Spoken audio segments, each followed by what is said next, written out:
أعوذ بالله من الشيطان الرجيم. بسم الله الرحمن الرحيم. رب اشرح لي صدري ويسر لي أمري واحلل عقدة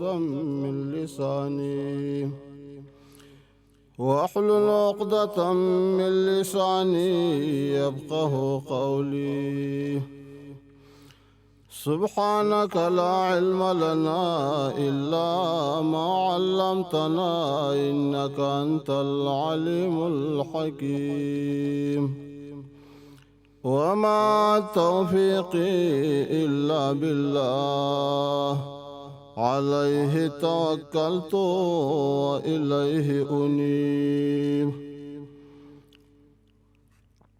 الحمد لله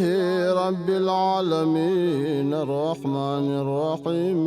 مالك يوم الدين. إياك نعبد وإياك نستعين. اهدنا الصراط المستقيم صراط الذين أنعمت عليهم غير المغضوب عليهم ولا الضالين.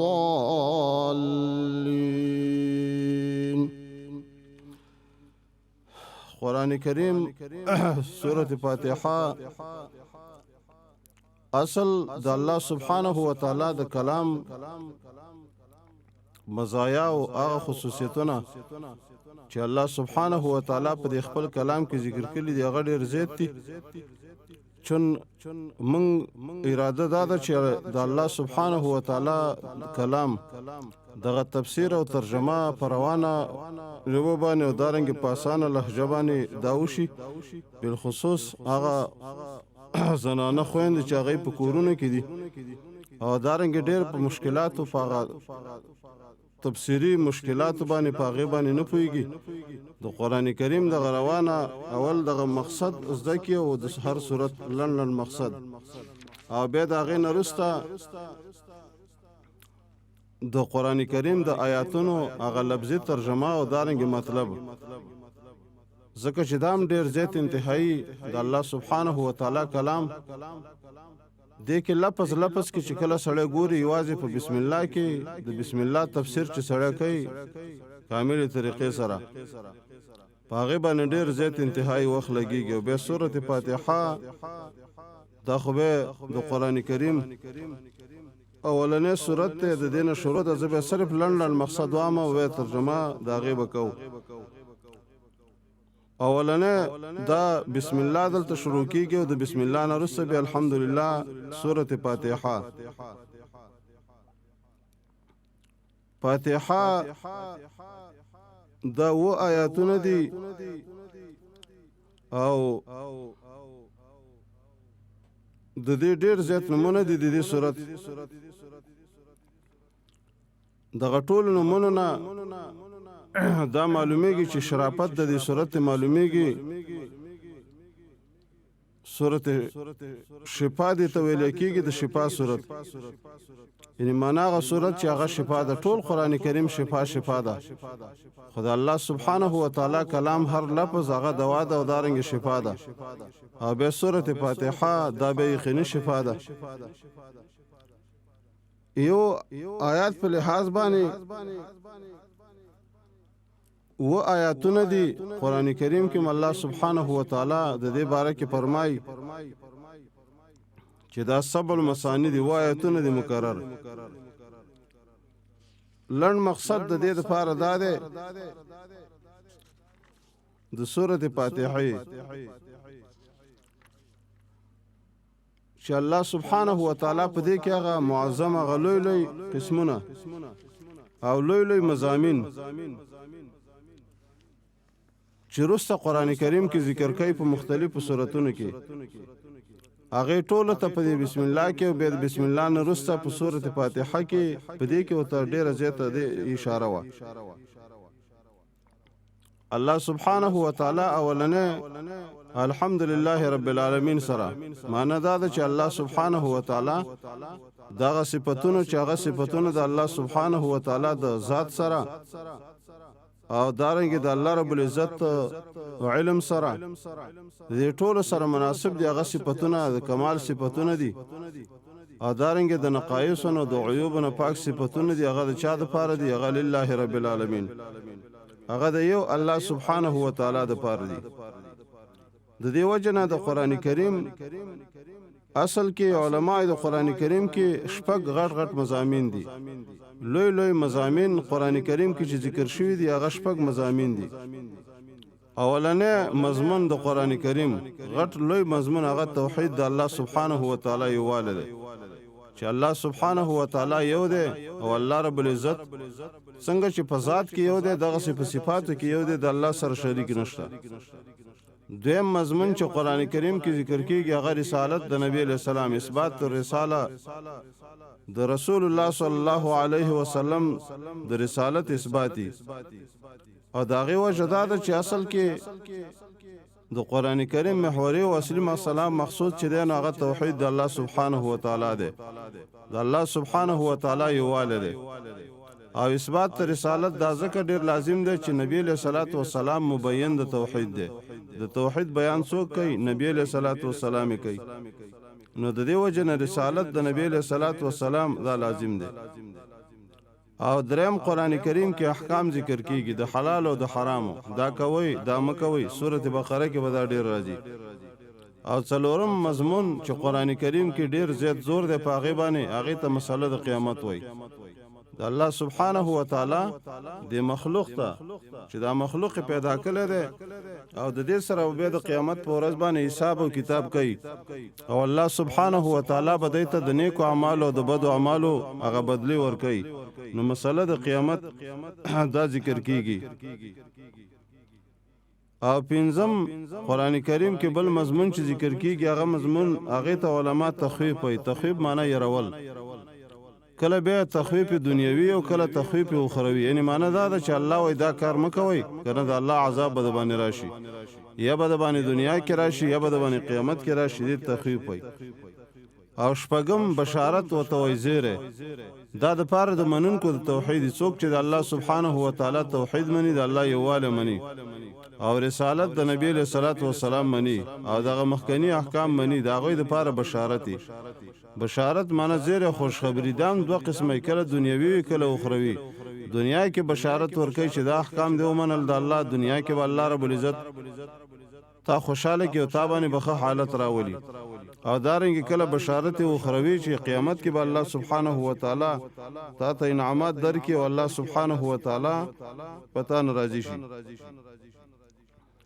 دغه ټول شپږ واړه لوی لوی اقسام چې توحید دی او رسالت د نبی له صلوات و سلام دی او احکام دی او مسله د قیامت ده او تخویف او بشارت دی ټول ته په سورۃ فاتحه کې اشاره ده الله سبحانه و تعالی په سورۃ فاتحه کې اشاره کړه لکه د توحید ته اشاره کوي الله سبحانه و تعالی الحمدلله رب العالمین ټول صفاتونه د کمال د چا د پاره دي د یو الله سبحانه و تعالی د پاره دي چې الله سبحانه و تعالی هغه متصف په د کمال په صفاتونو باندې دي نو په الحمدلله رب العالمین الرحمن الرحیم کې اشاره او توحید ته او ورپسې مالک یوم الدین الله بادشاہ د ورځې د قیامت دی دې کې مسلې د قیامت ته اشاره وا او اهدنا الصراط المستقیم دینه مراد اقسام او احکام چې الله سبحانه و تعالی په قران کریم کې زې په زبانه داغه بیان کوي چې دا حلال له او دارنګ دا حرام دي نو مسلې د قیامت ته په مالک یوم الدین سره او دارنګ احکام ته په اهدنا الصراط المستقیم سره ذکر په دی وجبانه الله سبحانه و تعالی او به رستا صراط الذین انعمت علیهم کې دې کې اثبات رسالت د نبی له صلوات و سلام او دارنګ بشارت او غیر المغضوب علیهم ولا الضالین کې دې کې تخویف نو د دې وجنه مناسبت ته بسم الله سره بسم الله مقصد هم دغه چې د یو الله سبحانه و تعالی یواله سره ومني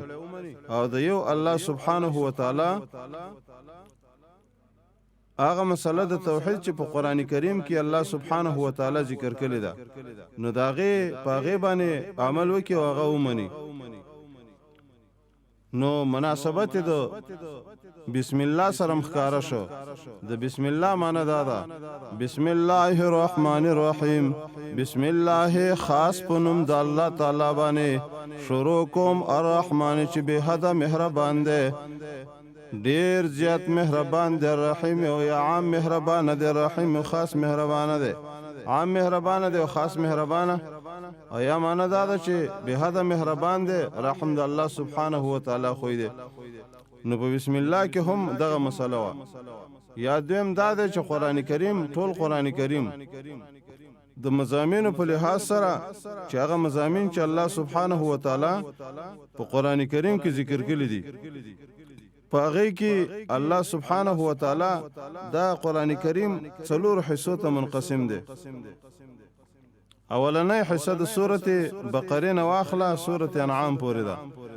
په دې کې اکثر بیان د خالقیت د الله سبحانه و تعالی دی او حاصل دا دی چې الخالق لكل شيء هو الله پیدا کون کې د هر شي لپاره څوک دی یو الله سبحانه و تعالی دی عادی ته دیتا کوم دې کې اشاره وا الحمدلله رب العالمین پیدا کون کې خالق دار شي او د لپاره څوک دی یو الله سبحانه و تعالی دی الله رب العزت الخالق لكل شيء هو الله چې پیدا کون کې د هر یو شی هغه څوک دی الله رب العزت دویمه حصہ د سورته انعام نه سورته کاف پورې ده الحمد لله الذي انزل على عبده الكتاب ولم يجعل له عوجا هغه اره یو حصہ مصدر د شروع ده په الحمد لله رب العالمین باندې په دغه دویمه حصہ کې د سورۃ کاف پورې د انعام نه کاف پورې په دې کې بیان د ربوبیت د الله تعالی دی معنی دا ده چې رب د تربیت کون کې پالون کې د کائناتو پرورش کون کې د مخلوقاتو او دانګي کمال تر رسون کې دا څوک دی یو الله سبحانه و تعالی دی او درېمه حصہ به د سورۃ د کاف نه واخله سورۃ سبا پورې ده پاغه کې بیان د بادشاہي د الله تعالی دی معنی دا ده چې الله سبحانه و تعالی چاته په خپل ملکیت کې او دارنګ په خپل سلطنت کې هیڅ شی نه دی ورکړي بلکې په خپل ټول د الله سبحانه و تعالی په قبضه کې دي او الله سبحانه و تعالی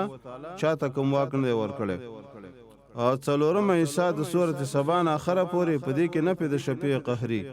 شفیع قهری دا معنی چې په الله تعالی باندې په زور باندې څوک څه شی منل نه شي او الله سبحانه و تعالی چې کله خو خنۍ نو په هغه باندې په زور باندې څوک شفاعت نشي کولای د قیامت کې کله چې د الله قران کریم کې زې په زې باندې رب فرمایي من ذا الذي يشفع عنده الا باذنه د الله رب العزت د اذن نه بغیر چې الله سبحانه و تعالی اذن نه کړي او الله سبحانه و تعالی چاته اجازه نه ورکړي نو په دې وجه باندې هغه په قیامت کې الله سبحانه و تعالی په دربار کې د رب د اجازه نه بغیر سفارش نشي کولای نو د قران کریم مقصد هم دغه دی الحمدلله الحمد ټول صفاتونه د کمال لله خاص الله تعالی رب العالمین چې رب د مخلوقات دی دې کې اولنۍ مسله او چې الله رب العزت الخالق لكل شيء هو الله پیدا کون کې د هر یو شی والله دی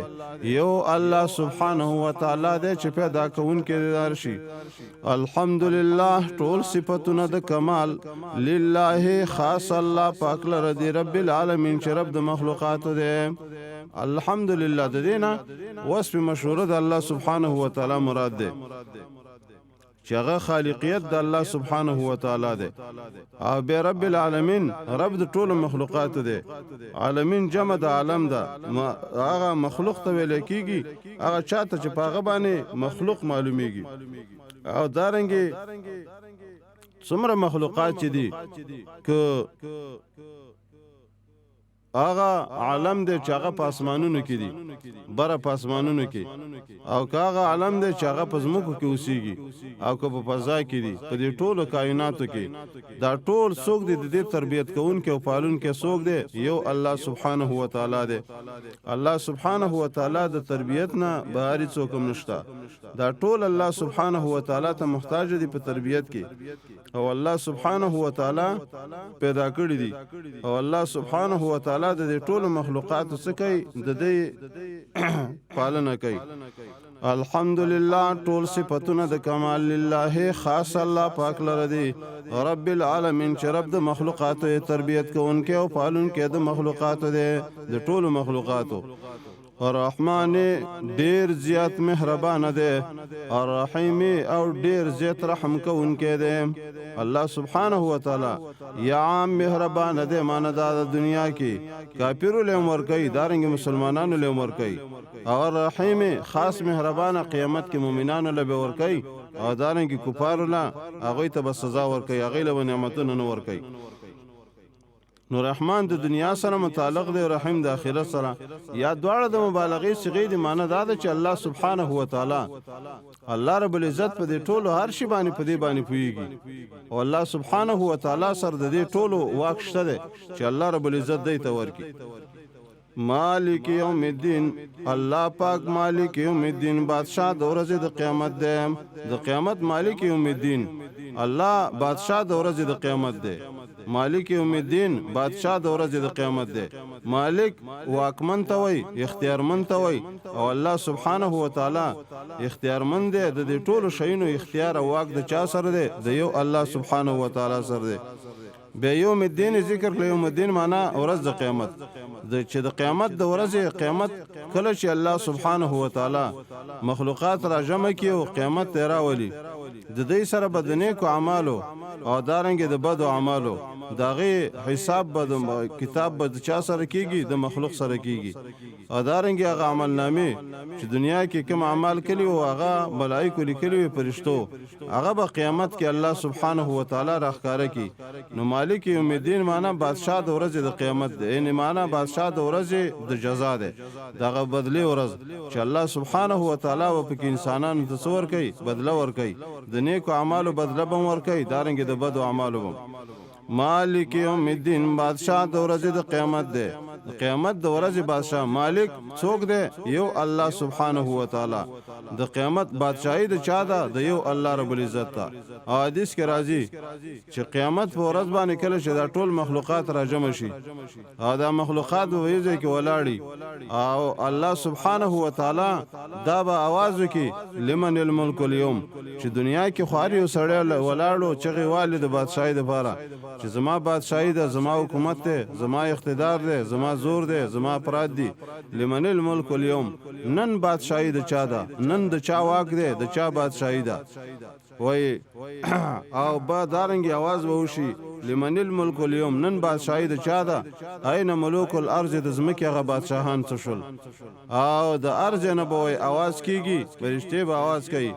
لله الواحد القهار بادشاہي د یو الله پاک دا چې هغه زور ور دی په ټولو مخلوقات باندې نور چا د پاره بادشاہي نشته د دنیا به څه بادشاہي مالک یوم الدین بادشاہ د ورځې د قیامت دی ایاک نعبد الله خاص تعالی عبادت کو و ایاک نستعين خاص تعالی امداد غواړو ایاک نعبد الله اصل کې نعبد ایاک او نستعين ایاک معنا دا چې الله سبحانه و تعالی ربا ستاسو انعام په مونږ باندې کله ده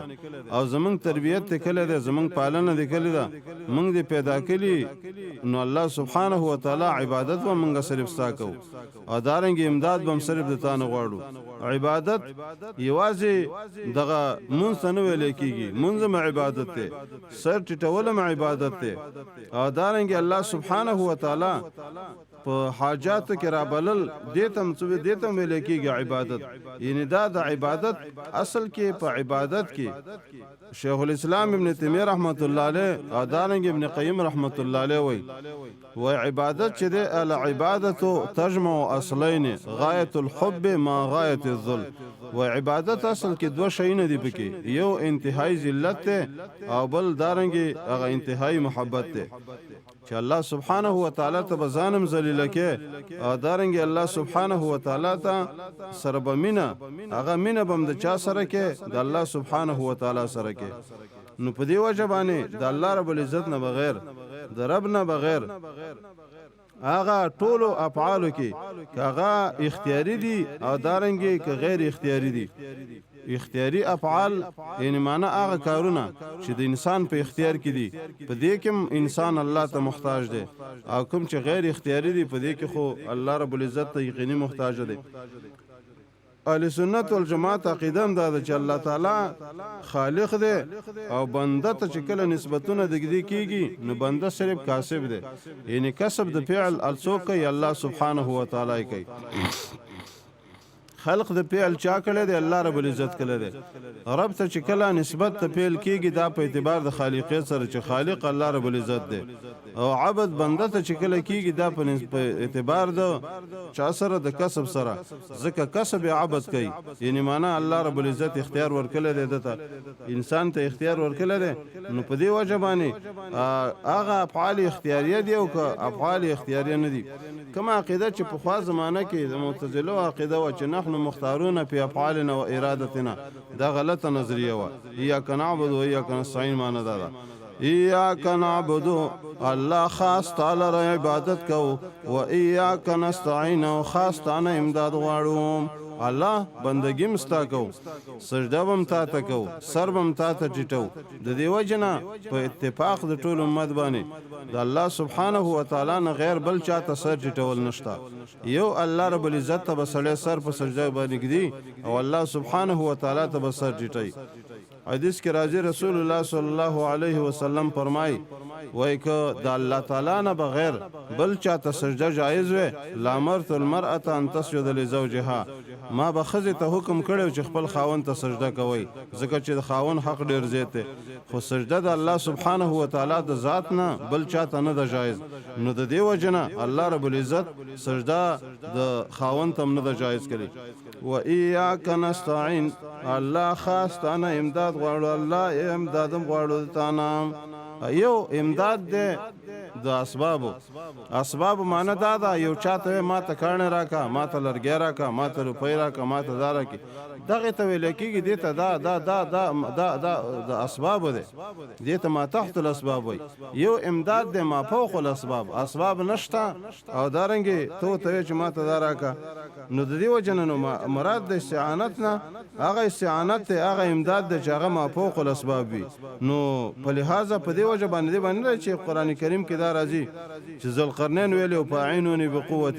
چې تاسو ما سره طاقت فاعینونی بقوت خو هغه ویلو خدا خو د اسباب خبره ده خو ما تحت الاسباب ده نو چې ما تحت الاسباب ده نو معنا دا ده دوه قسمه اعانت د یو د اسباب چاته ما سره کومک وکا ما ته لاس راکا ما ته وبراکا دته ویل کېږي ما تحت الاسباب دا د بندانه جایز دی دا الله رب العزت په دې باندې دې ته شرک نه وای. یو هغه استعانت ته هغه امداد دی کومک دی چې هغه ما فوق الاسباب وي اسباب نشته لکه روزي راکا دارنګ رزق راکا باران را باندې وروا دا نور کارنو کدا ټول چې دی دی باندې په دې باندې الله سبحانه و تعالی په اختیار کې دی رب چاته ورکړي نه دی. نو د دې وجه الله سبحانه و تعالی ډیر زیات زور په قران کریم کې هغه په دې دوه عبادت باندې او دارنګ په امداد باندې او په حدیث کې رسول الله صلی الله علیه وسلم ثابت او فرمایل وته ویل چې کله وایزستعنت فاستعن بالله کله چې امداد غواړي نو د یو الله رب العزت نه غواړه. نو مسلمان بدای چې عبادت بم د یو الله رب العزت کوي عبادت یوازې ما مخکې مې چې عبادت یوازې دې ته نه وي چې سړی سجده ولګي عبادت سجده لګول سر لګول سر ټیټول دانګ انحنا کول کګیدل دا به سړی چاته کوي یو الله رب العزت ته کوي یو الله سبحانه و تعالی ته کوي مخلوق ته نه کوي. ویا کنه نستعین الله خاصانه امداد غواړو الله چغم تا ته وای را مدد شبه څوک سره چاته وای یا الله رب العزت راول. کله چې انسان باندې مشکل راځي مصیبت پر راځي دارنګ غم پر راځي تکلیف پر راځي نو پاغه کې بچغه چاته وای یو الله ته وای یا الله را مدد شه یا الله را ورسېږي یا الله مونږ ته خیر پیښږي او دا شرکی چې غبنه وای چې یا پیر بابا را ورسېږي او یا پلانکې بابا را ورسېږي یا پلانکې بابا را ورسېږي د الله تعالی نه سوا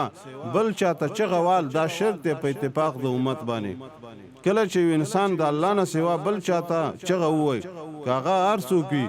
نو د ایمان حبت د ایمان د ختم شو ایمان نه داخلاص شو ځکه چغه بم چاته وای یو الله رب العزت ته وای یو الله سبحانه و تعالی ته وای و ایاک نستعين الله خاص تانه امداد غواړو الله تا ته چغه و په ټولو حاجاتو کې الله تعالی بلو په ټولو حاجاتو کې دا د قران کریم اصلي مسله ده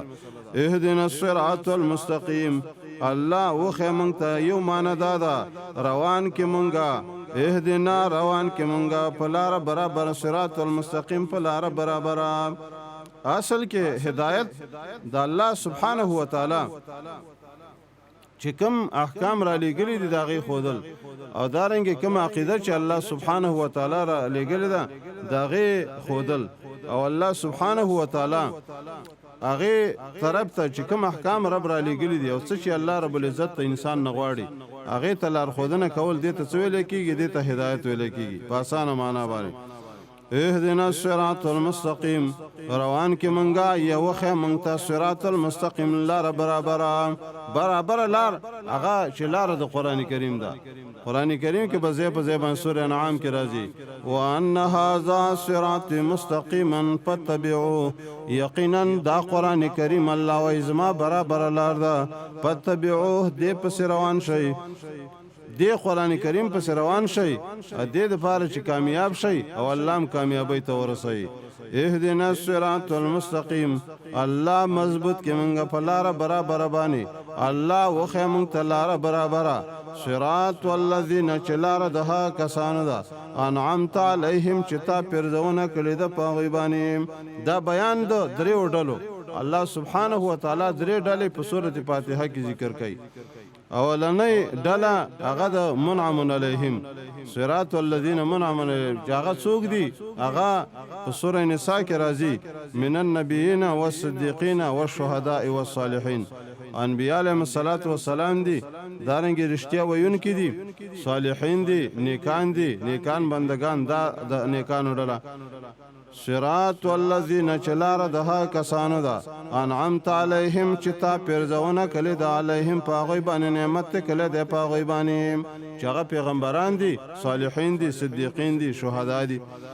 غیر المغضوب او نه د کله شوی غضب علیهم پاغوی باندې ولا الضالین الله پاک او نه گمراهان دي دا عامه خا او اسانه ترجمه هغه دغه ده چې الله سبحانه و تعالی غلار را توخوا چې هغه کې په الله سبحانه و تعالی چې تاسو سره کومک کړي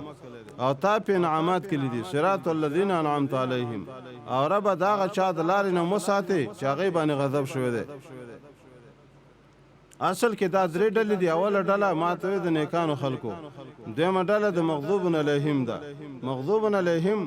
ګڼ مستحقات قران کریم کې عام علما چې دین مراد کسان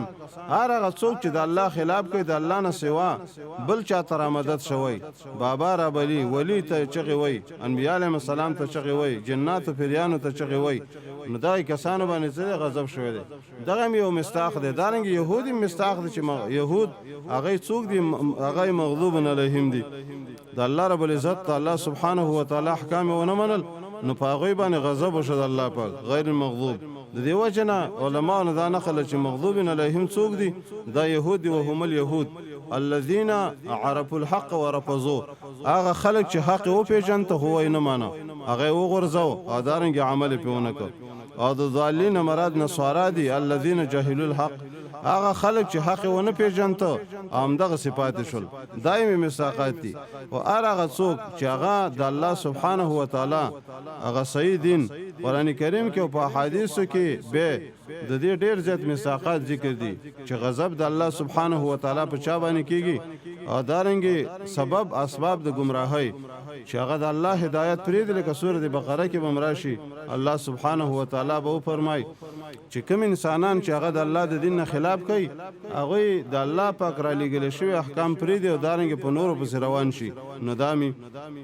اهدنا الصراط المستقیم اهدنا روان کې منګه الله مضبوط کې منګه کلک کې منګه صراط المستقیم په لار برابر باندې الله نه غلار باندې چې هغه صحیح لار ده دارنګ د توحید او د سنت لار ده او د الله رب العزت ته د نږدې کېدو لار ده الله پاغه باندې روان کې او هغه باندې مضبوط کې صراط الذين چلار دها کسانو ده انعمت علیهم چتا پرځونه کړی د پاغه باندې الله پاکا داغه انسانانو چې ته خوشاله او ستا صحیح دین دای منل دي نو الله رب العزت الله سبحانه و تعالی هغه ته ورسوا او دارنګي به اهدنا صراط غیر المغضوب علیهم الله غسو چې پاغه باندې غضب شوه دي او ربا ستا غضب او دارنګ ستا غصه پاغه باندې شوه ده ربا دا غوینه منګه وساتي او دا غوی د لارې نه منګه وساتي قران کریم کې به د دې ډیر زیات انتهایی مستحقات الله سبحانه و تعالی ذکر کوي غیر المغضوب علیهم ولا الضالین امین امین اسم فعل معنی امین دې سره ویل معنی چې الله پاک زمونږه دا دعا قبول کړي فائدہ دا د سورته فاتحه کې په د شرک په ټولو قسمونو باندې الله سبحانه و تعالی څومره چې د شرک اقسام دي داغه ټولو په شرک باندې الله سبحانه و تعالی رد وکړو او الله سبحانه و تعالی اثبات توحید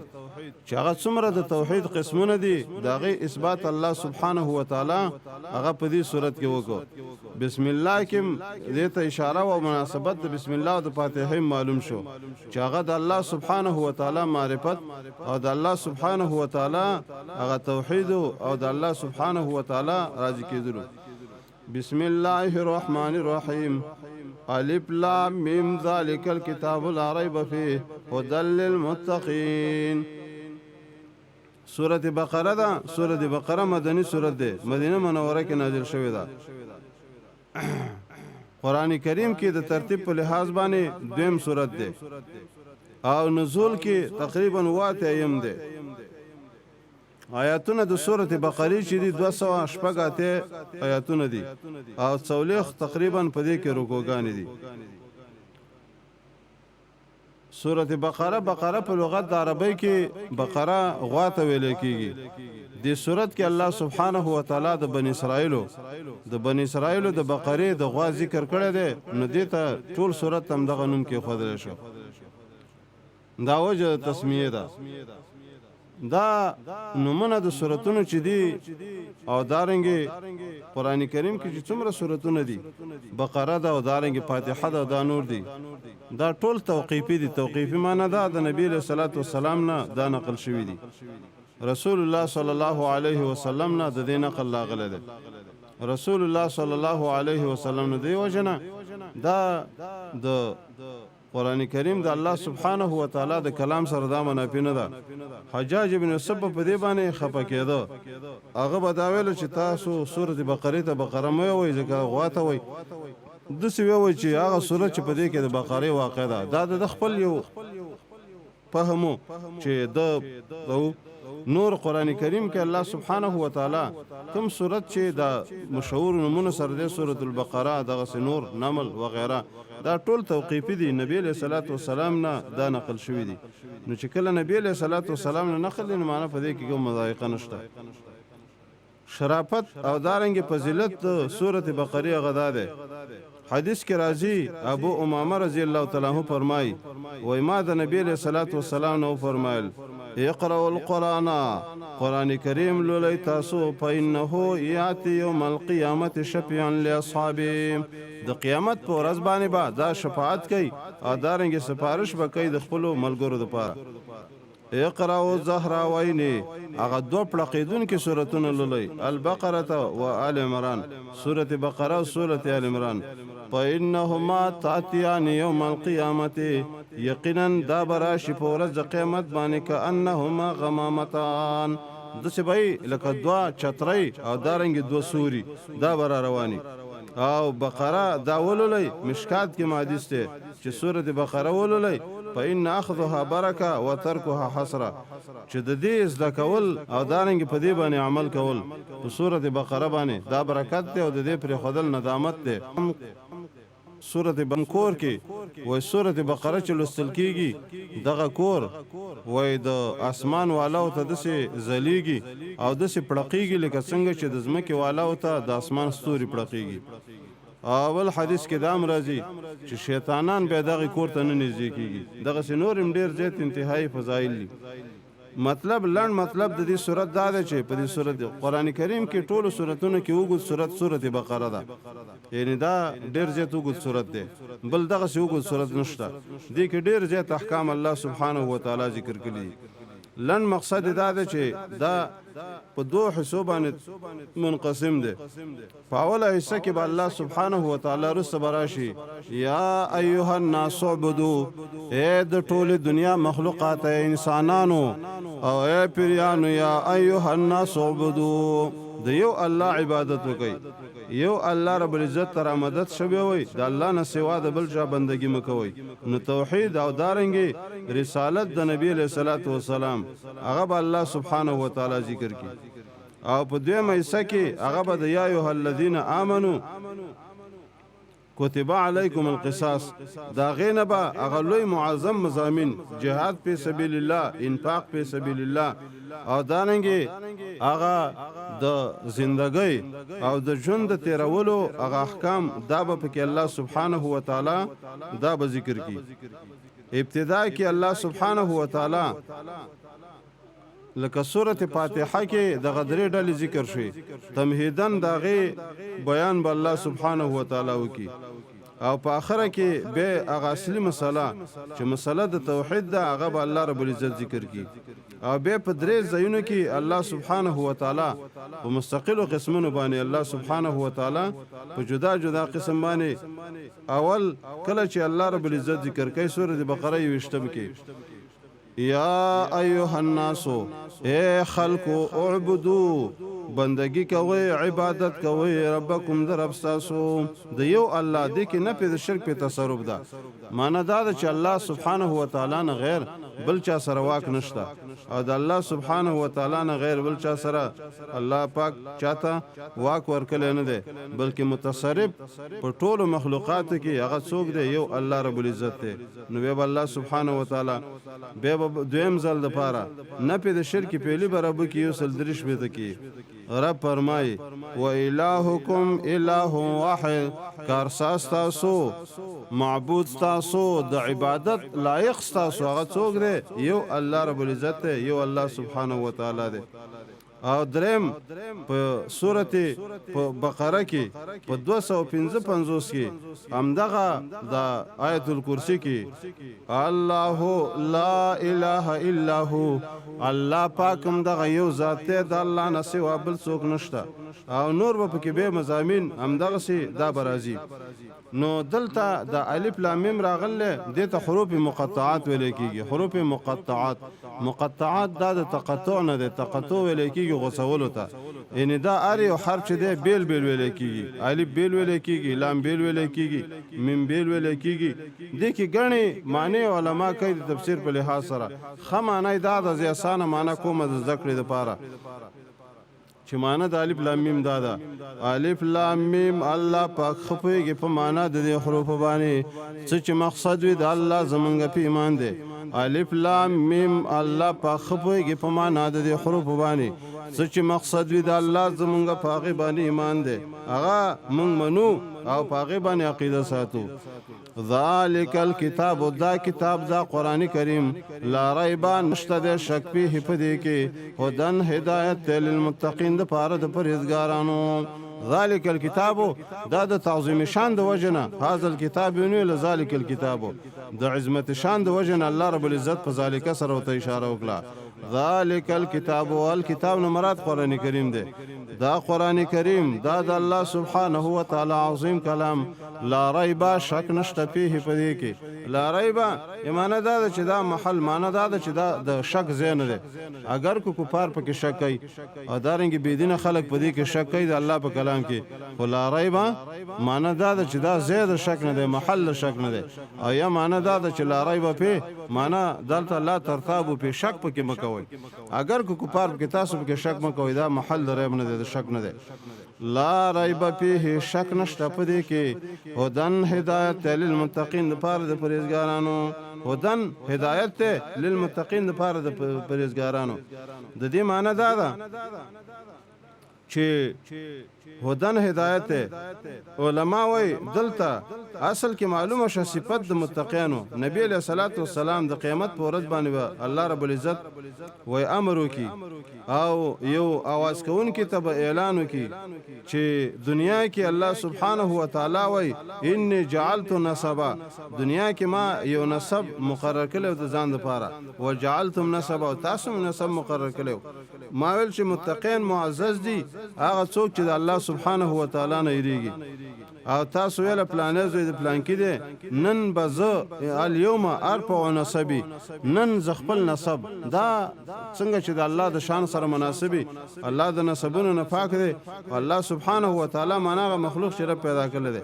اليوم ارفع نسبي وادعو نسبكم بيهقي دغه روایت ذکر کړل دی یعنی نن هغه مخلوق الله سبحانه و تعالی به فرشتو ته وجما دنیا کې ما تاسو اعلان کړو چې معزز خلق څوک دي چې د الله سبحانه و تعالی نه یریږي او دارنګ متقین او تقوا پکې تقوا چې کله په انسان کې راشي د تقوا ډیر زیات انتهایی فواید دي او د تقوا ډیر زیات انتهایی درجه دي نو دلته الله هدل للمتقین هدایت سمانه دلته متقین هدایت ته د پاره د متقینو اصل مسله دا ده چې هدایت ته د پاره د متقینو الله سبحانه و تعالی معنی دا چې د دینه چې فائدہ اخلي د قرآن کریم نه هغه څوک اخلي فائدہ ته اخلي نو تحصیل حاصل نه ده یعنی فائدہ ته څوک اخلي متقین ذالک الکتاب دا کتاب دا قرآن کریم لا ریب شک نشته په دې کې هدن هدایت للمتقین د پاره د پرهیزګارانو هغه څوک چې ریګي د الله نه د حلال طلب کوي د حرام نه ځان ساتي د حلال او د حرام تمیز کوي او د الله سبحانه و تعالی نه لوی تقوا ده چې د شرک نه سره بچي او د الله سبحانه و تعالی سره شریکونه کوي او د الله سبحانه و تعالی نه په ذات کې نه په صفاتونو کې د الله سبحانه و تعالی سره شرک او دارنګي څوک شریک نه کوي نه په ذات کې او نه په صفاتو کې نو الله سبحانه و تعالی دلته ذالک لا ریب فی هدل للمتقین هدایت ته د پاره د متقینو نو متقین معنی د دې وجنه ورسته سورته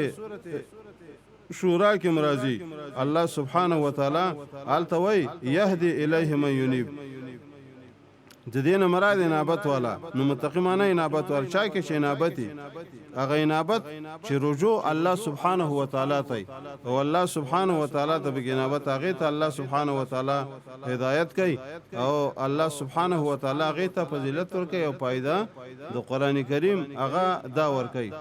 مراتب د تقوا او دارنګ د پرهیزګاری او بواعث تقوا چې کله بواعث یعنی تقوا څنګه انسان کې پیدا کیږي او کله چې تقوا په انسان کې پیدا شي به الله سبحانه و تعالی دغه انسان ته کوم نعمتونه ورکړي کوم نعم ورکړي نو په دې وجه باندې ان شاء الله الذي كجند سبب دغه د تقوا په باره کې خبري او به روان تفسیری نو په دې وجه باندې موږ آسان تفسیر په دې وجه باندې کو چې عام زنانه خويندې هغه د دین ډېر زیات انتهایی ګټه واخلي صرف د آیات لغون ته کې کوم زیات مشکل وي داغه مطلب به چې مطلب د دې آیات کریمه ده ادارنګ لنډه ترجمه او مفهوم دغه آیات کریمه د عام فهم لپاره واخر دعوانا ان الحمد لله رب العالمين وصلى الله تعالى على خير خلقه وآله وصحبه أجمعين